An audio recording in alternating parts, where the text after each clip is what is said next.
More urban legends for your listening pleasure. It took a minute to figure out what you were saying there. Yeah, Urban Legends Part 2. Ready? Let's go. Let's go.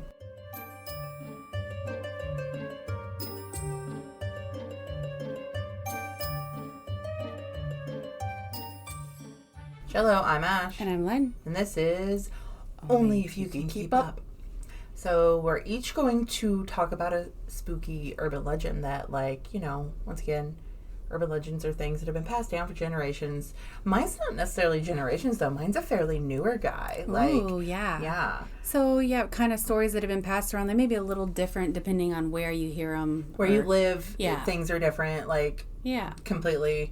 We've done one like this before, but we decided to go ahead and do another one because we like them, okay? Everybody likes a good urban legend. Yeah. There's movies, several movies about this. We talked about it in the last one, but yeah, for real. For real. So, you go first. Okay. I'm going to start with a little short story just to introduce my guy. Love it. Okay? So here we go. Oh, wait, don't go. Someone's mowing. Again. Once again. Every time. Every fucking time we Freaking hit record, summer, man. Somebody mows. I don't know why, because it's literally 115 with the humidity outside right now. I don't have that many neighbors. So they can take a flying fuck because oh my gosh. I guess it's because it's in the evening and they're probably trying to get it done before dark because it is blistering hot. Literally. Okay, so if you hear it in the background, no, you didn't. Okay, ready? Go ahead and go. Sorry to interrupt, by the way. That's okay. All right. Here we go. Oh, my leg was stuck. Okay, a little story just to get you interested. Okay. Just to get you going. So, the first time Oliver saw the green glow, he was just a teenager. He was all wound up with nerves. He and his best friend, Darren, had snuck out late, just like every other dumb teenager in Beaver County. Dun dun dun. Dun dun dun. Let's find the green man, Darren said, grinning like it was a game. You're supposed to drive Route 351 at night, past the broken down power station, turn your engine off, turn your lights out, and then you wait. A few minutes in, Darren started running his mouth about the old rumors. How he's radioactive from a power line, how he hides in tunnels, how if you see the green glow, you only have 7 days left. So dramatic. I've never heard of this one. Yeah. Pretty good. So Oliver rolled his eyes. None of it felt real. Until the lights showed up. It wasn't bright. It was subtle. Sickly green, like the last flicker on a dying battery. At first, Oliver thought it was a phone screen. But it moved slow and smooth across the edge of the tree line. Then it just stopped. It didn't blink. Darren called out something cocky. Oliver couldn't speak. Something about that glow felt wrong. Not supernatural, but worse, like it wanted to be seen. So Darren got out of the car. The glow didn't flinch. It only grew stronger. And then Oliver saw what the light was coming from. It wasn't a flashlight, it wasn't a phone, it was a man, skin warped and cratered like melted wax. No eyes, just folds, lips all twisted, that unnatural glow coming from what used to be a face. Oliver screamed for Darren to get back in, but Darren was frozen. The man did not speak. He only raised a hand, slowly, like dragging something heavy, and in that moment, Oliver felt something sharp in his chest. Not fear, but recognition. Like he was supposed to see this man, like they all were. Okay, that's all I got for that story, but they never spoke of it again. They swore it was just a trick of lights, a sick prank. They stopped driving at night altogether. Years later, Oliver read about a man named Raymond Robinson, disfigured by a childhood accident who avoided the daylight. He walked the roads at night to stay safe. Okay, so this is where we get into the actual truth of this. Mind you, that was just a story, a made-up story. There's all kinds of myths, and I read that some would say to honk your horn at night and he would show up. Some would say you have to have complete darkness, I feel like you should say who it is. Okay, this is the Green Man, a.k.a. Charlie No Face. If you've ever heard of Charlie No Face. That is a great name. I have never heard of this one. Really? Yeah, so legend goes, if you drive along the dark country roads of Coppell, Pennsylvania, you may encounter a terrifying ghostly man with no face in the darkness. He glows green and especially likes to lurk along the tunnels where there's complete, utter darkness. So he's green because he's radioactive? That was some of the yeah, there's a lot of lore, a lot of ideas of why he was, but I will get into there is a true story behind this. He was a real man. So course. Yeah, for nearly a century now, stories have spread across western Pennsylvania about this urban legend of Charlie No Face. This is folklore mixed with some actual truth. And I'm going to say there's a lot of truth to it, but like stories go, things get mixed up and misconstrued. That's literally what an urban legend is. A lot of urban legends do have a true story. Yeah. But that true story was warped and twisted so much that it took a simple man who got in a car accident who walks on the side of the road because that's where he feels safe because he can't walk in the daytime because some people will kill him or, scream at him or something into an urban legend. Yeah. He's Charlie No Face. He's terrifying. He's radioactive. He'll eat your soul. He'll you know what I mean? Like that is what an urban legend is. So And again, anything we see that we don't understand, we're going to be terrified of. So and we're going to create a story to make ourselves feel better. Literally. That's what it's been for centuries. Like, yeah. Okay. So the true story is a real man named Raymond Theodore Robinson, born on October 29th, 1910. Like I said, we're going on, it's been over 100 years now. Years ago. Yeah. He actually lived a long life. He didn't die until 1985. Natural causes in a nursing home. So 1985, he was in his mid-70s. His location was Beaver County in Coppell, Pennsylvania. What actually happened to this man, some thought he had been struck by lightning. Some thought he was affected by something radioactive or injured in a factory accident by acid. No, the truth was as a young boy, Raymond was severely electrocuted while climbing a bridge. He was out with some friends. They made a bet to climb up on the Harmony Railroad Bridge in Beaver Falls and count how many eggs were in a bird's nest. It's like he was a young boy. It was just an innocent little dare that his friends were doing. Let me explain. This is what kids used to do back in the day before cell phones. Yeah. Do you know how many times I was dared to climb the tree? Not to count the bird eggs, but like that's a very normal thing, especially, would you say 1920s, 10s? Yeah, this is... So there's nothing else to do but kick a rock. Right. So he's just going to count how many birds' eggs are in this nest. He climbs up, he grabs something that he assumes is safe, but it turns out that it's the live wire supplying electricity to the trolley. So he touched a ridiculously high voltage electrical line, which caused massive disfigurement. He lost his eyes, his nose, one of his arms. He was just covered in severe burns, scarring across his face and entire body. So completely just... He's honestly lucky he lived. Yeah, most thought he would die. Even the doctors were amazed that he survived. He miraculously made it through. Especially in the early 1900s. So back then, they didn't have plastic surgery. They didn't have a lot of medical advancements. So I don't even think they had like a good steady stream of antibiotics. Yeah, right? So he was blind. He was very disfigured. His skin took on a strange appearance, which contributed to the green rumor. Was it green? And they don't know. Maybe this was just discolored from the burns. It could have been some of the salves that he used, like medicines that he put on, things like that. But it did give kind of a green look to it. So because of all this, because of his appearance, Raymond did live a pretty reclusive life to avoid stress and stares and cruelty, But he wasn't lonely. I mean, they say he lived with his family, but he did live a quiet, private life. But he didn't let it hold him back. He spent time crafting wallets, belts, doormats. He enjoyed listening to baseball games on the radio. Obviously, he was blind, so he would read Braille. He loved to have conversations with anyone who would stop to chat. So he was a kind person. He still kept living his life, just quietly. But he did become known for taking late night walks along with Route 351 near Coppell, Pennsylvania. The road was a dark abandoned near the railroad tracks. He would walk at night to avoid causing fear for others or for being harassed. So sometimes they would just harass him, for no reason. They'd yell things at him. They'd mock him, make fun of him. He was often wearing a flannel shirt and jeans. So really, they're not going to see much other than the face. But, the rumor was his eyes would glow green or his skin would glow green or you would see these lights. No, honestly, he didn't have eyes. So there's not much they could have really seen. Right. But that's how it all began, I guess, from just locals would start spotting him on their drives at night. Word would spread about the mysterious faceless man seen walking on the dark roads. And then in the 50s, 60s, teenagers especially, they loved to drive out. They'd hope for a glance. But some, like I said, some were mean.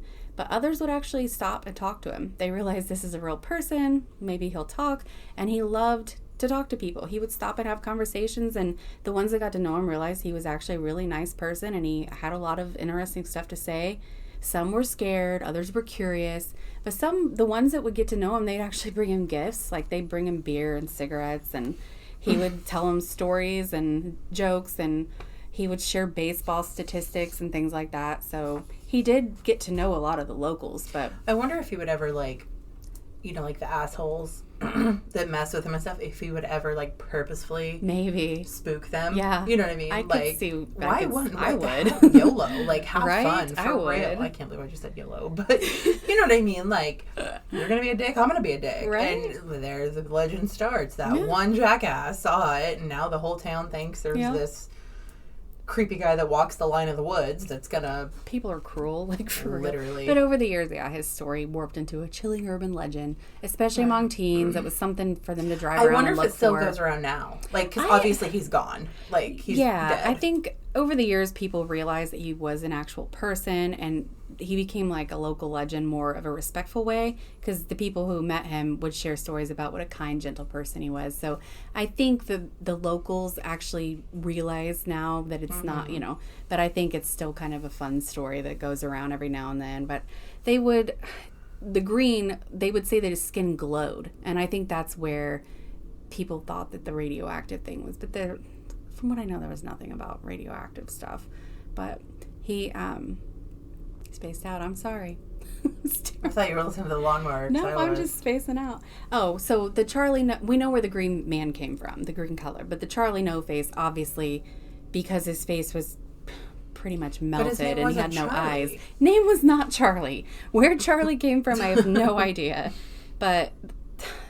people thought he was mutated. They thought that he lived in an abandoned house or lived in the tunnels, or he didn't even live there. That's just where he took his walks at night. So it was somewhere off the beaten path to stay out of the, But teens would dare each other to drive down the dark roads and go down Green Man's tunnel and try to summon him and all these things. Oh, that's where I would sit on top of the tunnel if I was Charlie No Face or whatever, and I would jump down and be like, blah, blah, blah.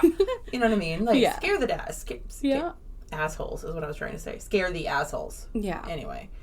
But the location's real. The man was real, obviously. But yeah, for years, visitors would still claim to hear whispers, see green lights, experience electronics malfunctioning. I don't know what the truth is to that, but could just be because it was an abandoned tunnel. Maybe it was messing with...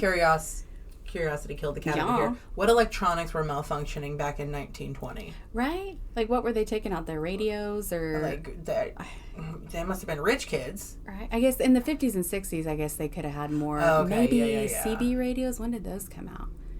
Probably more in like the 70s and 80s. But you don't walk into the woods holding a CB radio. Yeah, right. I don't know. That's like a stationed area. Maybe these are newer stories then?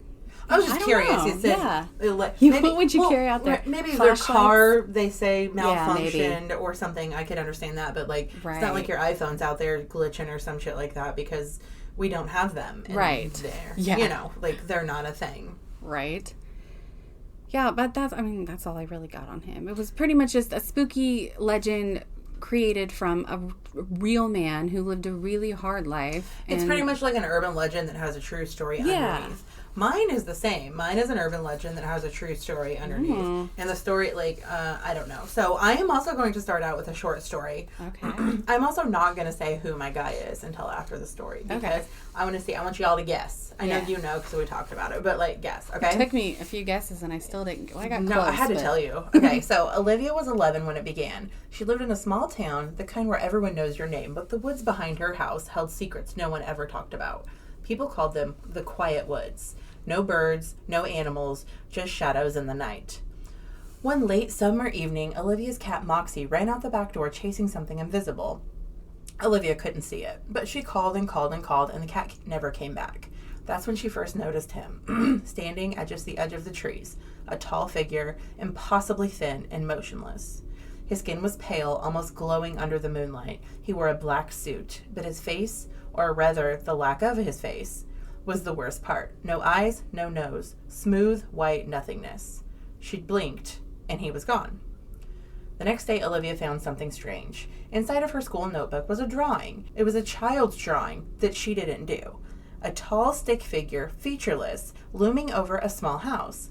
At the top, written in shaky red letters, "He comes when you see him." Yeah, we know. I think we know. Do we? You know, because I told you. I think I would have known if I heard the story. Chills ran down her spine. She stuffed the notebook back in her backpack and tried to forget all about it, but it didn't stop. The lights flickered in her room at night. Her dreams were filled with endless forest, twisted branches scraping at her skin, and that faceless man standing silently in the distance. She began hearing whispers, soft voices calling her name, but when she turned around, there was only silence. One night she woke to find her bedroom door slightly open. Standing in the hallway was a shadowy figure, tall and very thin. Her breath stopped. She whispered, "Who's there?" Nobody answered. Then it vanished. One afternoon, her little brother Ethan started acting very strange. He talked about a man who lived in the woods that he wasn't supposed to speak of. He says, "I don't have to go to school anymore." He says we can live with him. Olivia tried to laugh it off, but inside she felt the same cold weight of fear pressing down on her. He was visiting her brother too. To cope, Olivia found an old camcorder in the attic. Maybe if she could record what she saw, someone would believe her. She set it facing the woods outside the bedroom window. When she played the footage back the next morning, everything looked perfectly normal until 3:12 a.m. At that moment, a pale, faceless head appeared in the trees. It tilted slowly, just like it was looking right at her. The tape jumped, and the figure was just outside her window, completely motionless. Olivia dropped the camera and ran. Days later, Ethan disappeared. No notes, no footprints, just his shoes by the back door and the screen door swinging in the wind. In his room, Olivia found another drawing. 2 figures walking into the woods. A child holding hands with a very tall, thin man. In the corner, written backwards, it said, "Don't follow me." Olivia's family moved away soon after, but sometimes, when she walks alone, she still feels eyes watching her. She knows that he'll never leave, because once you see him, he'll never forget. So if you ever find yourself near the edge of the trees and you catch a glimpse of something tall and silent, don't stare. Don't even blink, because sometimes the forest is waiting, and the faceless man is always watching. Ooh. Everybody Your guess right now. so 3, much better. 2, 1, guess. Slender Man. Okay, so Slender Man. Oh, this reminds me a little. We've all heard of it. Yeah. Like I think at this point everybody's heard of it. He's new though. Like he's a new guy. Yeah. Newer, I'm gonna say. Now we're gonna kind of talk about like who he is, what he does. Obviously with the story you can kind of tell, but like so many people had different stories on this guy visiting them. Like there's so many different, like we said before, like it can be, let's just get into it. He begins by always appearing far away in the background. Never close, never in your home, never anything like that. It's like that thing you see in the distance that you saw move behind the tree. Once that happens he's hooked on you. This is the legend, okay? He's far enough away, you don't even know if you saw anything. Yeah. It's kind of like, was that a tree branch or a deer? It's kind of giving me like real willies. Like, I know, right? You always feel like you're being watched after you've been seen for the first time. He appears closer when you look away. So like you turn around and look away, he's a little bit closer to you. The more attention you give him, the more thought you give him, the more real he becomes. So this is literally like a mental boogeyman. Yeah. It's like something in your brain, literally. Victims report paranoia, memory loss, nightmares, hallucinations, and nosebleeds. Eventually, he literally drives you mad without ever touching or talking to you. He's often associated with forest, abandoned places, abandoned buildings, old houses, that kind of stuff. There's no specific location. Literally, at all. It could be anywhere. Victims, mostly children, feel a compulsion to go into the woods with him. Okay. Either to find him or... like Peter Pan or something. Right? Either to find him, like, ooh, let's go find the Slender Man. We know he lives in these woods. Or to offer themselves to him. There's a lot of stories where children offered themselves to Slender Man and, like, ran away into the woods in the middle of the night because they said Slender Man told them to. Like, these are all real fucking stories where people actually believe this happened to them. Like, it's almost one of those things we'll talk about in a minute. Once you're in his grips, you can never leave. For your entire life, you will always think about Slender Man. He will always creep up. He will always be part of you, essentially. He's a part of you. One of his core parts is he takes children, never violently. They just vanish. Poof, they're gone. Mind you, no child has actually, like, vanished out of thin air. Like, it's just part of the legend. Yeah. Okay. I think there's been some kids that have walked out in the middle of the night that have been found. Yes. Yeah. A lot of children draw pictures of him. He is always very tall and very, very, very thin, like 6 to 15 foot tall. Very tall. No face. He always has a black suit and tie.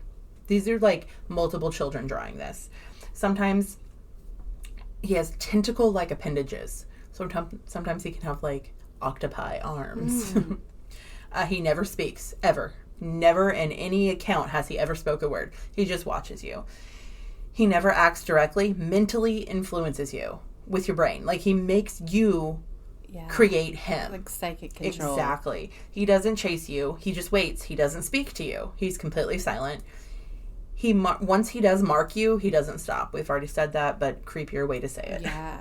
So, where does he come from? Like, what is he? Like, why? What started this? Literally. It's that sounds fucking terrifying. Right? It is completely 100% gut-wrenching in the fact that so many people have said, Slender Man, Slender Man, Slender Man. Yeah.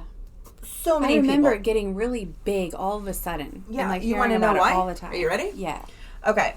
In 2009, this story is insane the way it came to be. Like, you would literally think by this that some child was taken from her bed by a very tall, skinny man. For real. Absolutely not. In 2009, there was an online forum called Something Awful.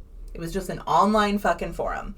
It was a place where people, like, created Photoshop images, and then they created a horror story to go with their image. That's all it was. Kind of like when you get in the depths of Reddit and people start telling exactly. their stories. Somebody sat behind a computer desk and created an image. Okay. There was actually a contest going on the Something Awful forum. They wanted you to submit your most paranormal Photoshopped photo that looked real and tell a story behind it. There was a cash prize behind it, all this stuff. A man named Victor Surge, this was his surname. His real name, I didn't write it down because it doesn't really matter, I guess. He entered 2 black and white photos of kids playing on a playground. Different, like, doing different things. Yeah. Like, just 2 children playing on a playground, black and white photo. In the background was a very tall, thin, faceless man dressed in a black suit. The caption was, "We didn't want to go. We didn't want to kill them. But its persistent silence and outstretched arms horrified and comforted us at the same time." That's it. He's Slender Man. That created, like, a mass... I don't even know how to explain it. Like, mass mental hysteria. Yeah. Where now he has an image. And you have to understand, this is in 2009. Yeah. Okay. I was a little bit older, obviously. We were in high school still. No, we weren't. Shit. What year did we graduate high school? Yeah, we were adults with kids. Oh, 6. So, we had kids. We had children. So, but still, imagine 11, 12, 13, 14-year-olds. Yeah. Because all the weirdos were on these websites. These websites are brand new, popping up. And all these kids, even 16, 17-year-olds, were on these websites. And they saw this. Yeah. It was mostly with children. Yes, there were some older, like 18, 19, 20-year-olds. But it's like mass hysteria in your brain. Your brain has created a boogeyman that's not fucking real. Yeah. Literally at all. Such a weird phenomenon. Like, it really Seriously, is. like, it started with a Photoshop contest, and now we have an actual boogeyman that is fucking terrifying. Like, if I was a 12-year-old little girl and I saw this, I would have all the feels. Oh, my God. Because even when I was 12 or 13 or 14, I was on those creepy sites. Yeah. I was looking at that fucking shit. Like, not this, because this wasn't a thing yet, but I seriously was. Like, I was in the depths of all the weird... That's what I like to look at, and I was a weirdo, I guess. I don't know. So, at some point, this urban legend, this myth, this folklore, however you want to say it, became real. Like, actually a real fucking case. And you said you did not know about this. I don't know the stories behind it. I didn't know, like, where he came from or what anything associated with him or... Okay, there were 3 girls. This is in Wisconsin. Morgan, Anissa, and Peyton. One was 13. Peyton was 13, and the other 2 were 12 years old. Okay, so 12 and 13-year-olds. We both have a 13-year-old right now. Yeah. Like, we both have one. You have a girl, I have a boy, but still. They had a sleepover to celebrate Morgan's birthday. The most normal sleepover ever. Like, all the fun, girly stuff. They went roller skating. They had snacks. They watched movies. They stayed up late. It was a great fun time. They were best fucking friends. These 3 girls, cue the dog in the background. It's fine. They were best friends. The next morning, they had told Peyton that they wanted to go in the woods near a local park to play hide and go seek, which, mind you, they were at Morgan's house because it was Morgan's birthday party. Peyton was just one of the 3 girls that was there. This wasn't a game, though. Like, this was completely planned. All of this was 100% planned. And this is a true story. This is 100% true, yes. Deep in the woods, Morgan and Anissa pinned Peyton down and stabbed her 19 times. Oh, my God. In the woods. With a kitchen knife that they had brought from Morgan's home. They stabbed her in the arms, legs, and torso. 2 wounds came very close to major arteries. One was less than a millimeter from her heart. They left her there to die. They stabbed her. Morgan actually is the one that stabbed her.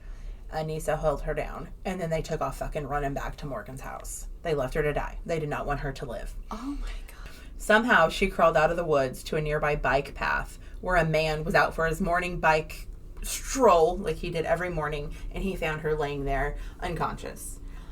She did live. She survived. Oh, wow. He called 911. He got her there. Mind you, this is 2000, so we all have cell phones, But she did come. She lived. She had several surgeries. It took her years to recover, but she did live. But they also said if that man would have not found her when he did, she would have bled to death right there on that bike path. So when the police came and spoke to Morgan and Anissa, because I assume knew, I don't know if parents got a hold and that's, she was there. Yeah. Let's talk to them, see what happened kind of thing. They didn't run. They didn't anything. They completely admitted to all of it instantly. Wow. Their actual quote was, "We had to do it so Slender Man wouldn't hurt our families." What? They fully believed that he was a real human being, 100%, a real person, a real thing. Wow. And that he lived in a mansion in the woods. This is truly what these girls believed. And by killing someone, they could prove their loyalty, save their families, and Slender Man, they could be his servant. They could live with him. They could give themselves to him. They could live with him in the mansion in the woods. They had fallen so deep into the internet fiction, they literally didn't know it was reality anymore. They did not understand. Just consumed by it. Right. So okay, sad. So Morgan, the one who actually stabbed her the 19 times, she was the planner. She did all of this. She was diagnosed with early onset schizophrenia. Okay. She was hearing voices that would tell her these things, and she truly believed she had no choice but to kill this girl. It was that or nothing. Like, she had to do it. Anissa had no mental conditions other than the fact that she was probably terrified and literally felt like she didn't. She believed it all. Yeah. She went along. She was mentally manipulated by Morgan's solutions. I mean, I remember being young, even Yeah. a teenager, and having friends that were so convincing that would make not just peer pressure. So think if you have a friend who's schizophrenic who is hearing voices, like, and schizophrenia ran in their family too. Okay. So that, I think that's a big reason why they tested for that. But she's 12. Yeah. And that's very early onset. Yeah. Like, that shit usually don't come out until your 20s. Yeah. So, but imagine having a friend who you love, who is your best friend for years. Yeah. And they tell you, this man is talking to me and telling me all these things. You see him in the woods. Oh my gosh, yes, I see him. Yeah. How many times have you been in the woods or near the woods with a friend when you were 12 and, like, they start this hysteria in your brain and then you truly start believing it? Yep. Like, it's not hard I remember, like, cousins, friends, people, not just telling stories and making you scared of things, but like fully wanting you to believe things. Imagine you've got mental instability mixed in there, and they believe it themselves. And then they believe it themselves, so they make you believe it completely. Both girls, they were only 12 years old, but they were both tried as adults because this is a big adult thing. Yeah. But Anissa was sentenced to 25 years in a mental health institution. She was released in 2021 to her parents, who she now lives with. She has very strict rules and all of that stuff. She is out. Morgan was sentenced to 40 years in a secure psychiatric facility where she still is today. Like, that's literally where she is. And I think she should have got more than 40 because...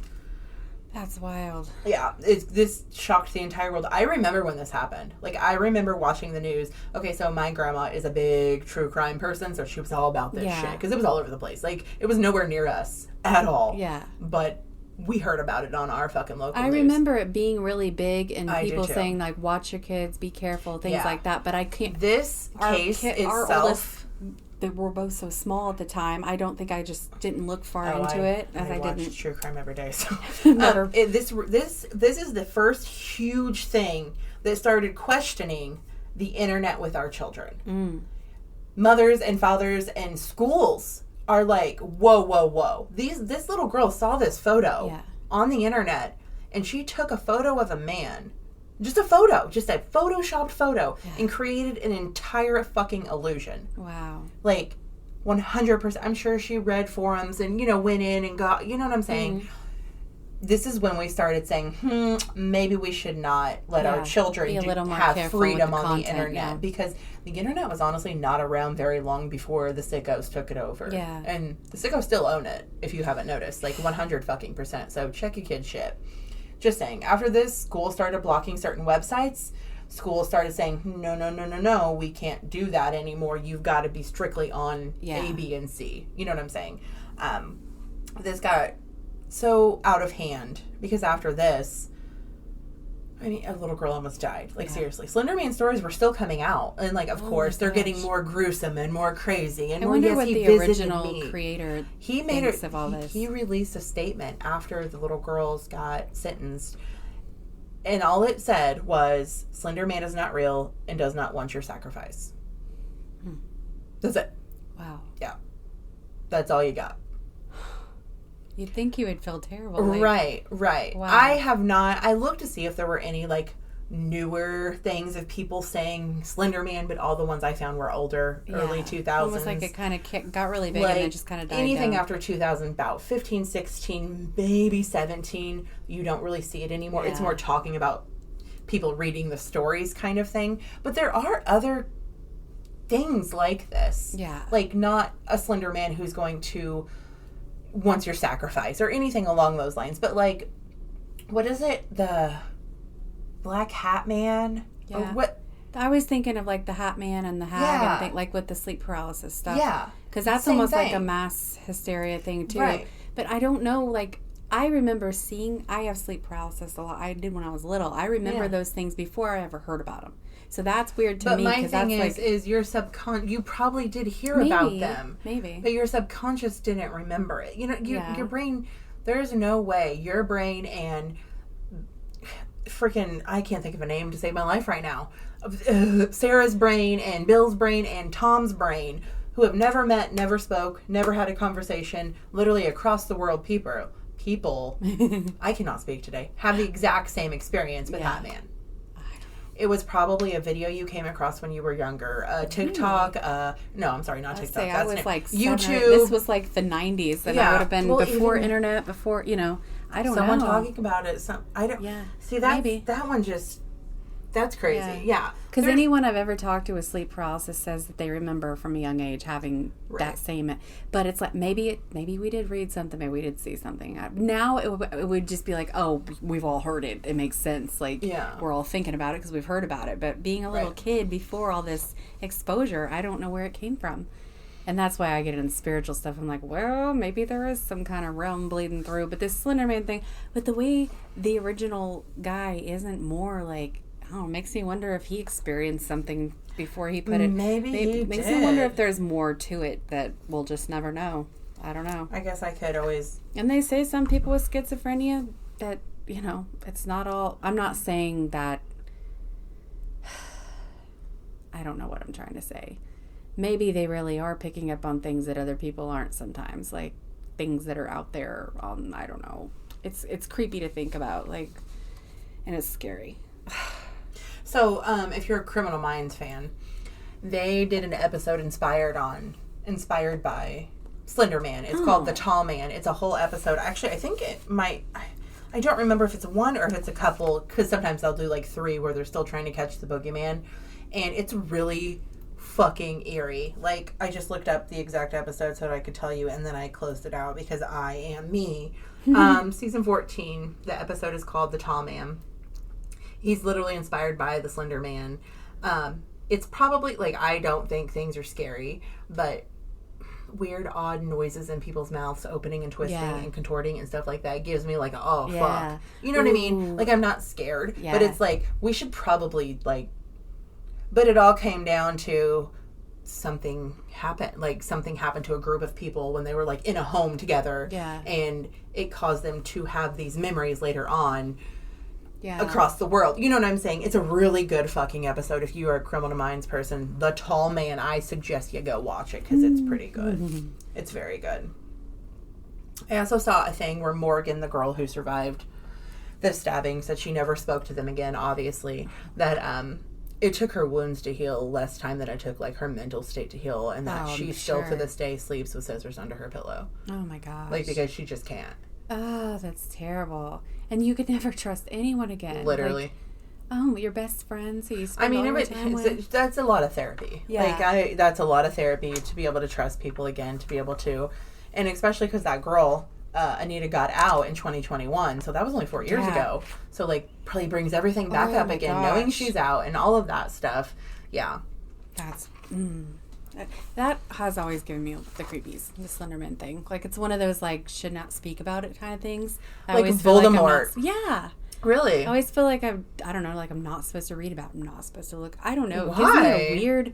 It's like how I feel about my sleep paralysis things. I know. I know. But I think it's amazing how people's brains can take what other people say online, like forums, and then their brains can make an entire storyline where a man is talking to them and telling them, and he's in the woods and he's watching you constantly and he's all over the place and he knows you and what you do and all of those things. And like I said, there's been instances where children have walked into the woods and nothing happened to them.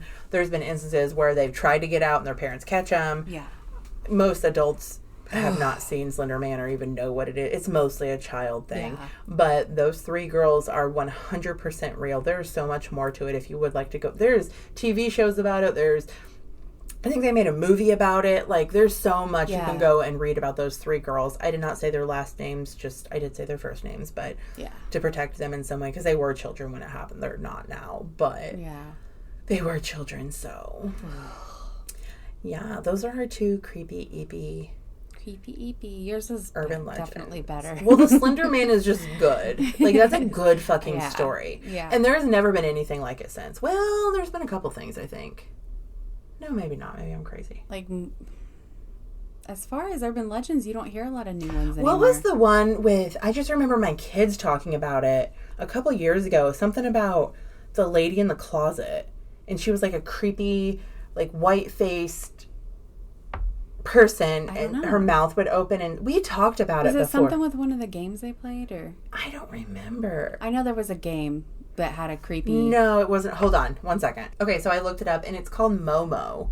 Like, it was, like, late... This is it was, like, before 2020. Years. It was before 2020. So what it is the Momo Challenge was a hoax and an internet urban legend that was rumored to spread through social media. Children were being harassed by a user named Momo to perform a series of dangerous tasks, including violent attacks, self-harm, or harming others. God. Despite claims that the phenomenon had reached worldwide proportions in July 2018, the number of actual complaints were very small, and many law enforcement agencies have not been able to confirm that anyone was hurt as a direct result of it. It's like this creepy girl with black hair and like big eyes, and the hair is like in her face, and she like puts her head down, and like she would come into the kids, like it would be a video about Peppa Pig, and she would be like, Momo's here. They would just stick her in random videos and stuff. Literally, they would like take a normal video and take him in there, and it would make these young kids. And then I remember like, I don't remember if it was my niece or who it was, she was like fucking petrified. Yeah. Like, there was a thing with a closet, too. I don't know if she came from the closet. I remember a closet conversation.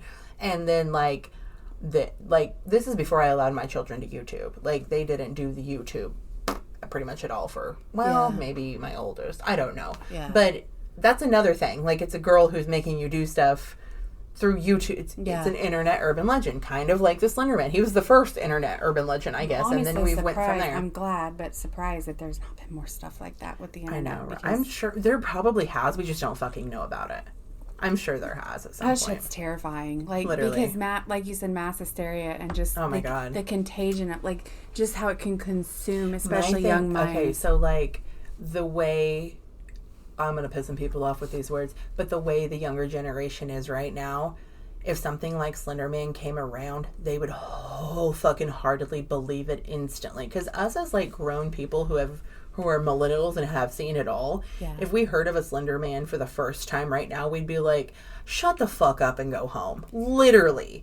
But, like, if my 18-year-old would see that, she would wholeheartedly believe it and feel like it was in her closet. That's my point. They are very vulnerable, I guess is the word. I don't know. Literally. It's like... sensitive and... Yes. It's just...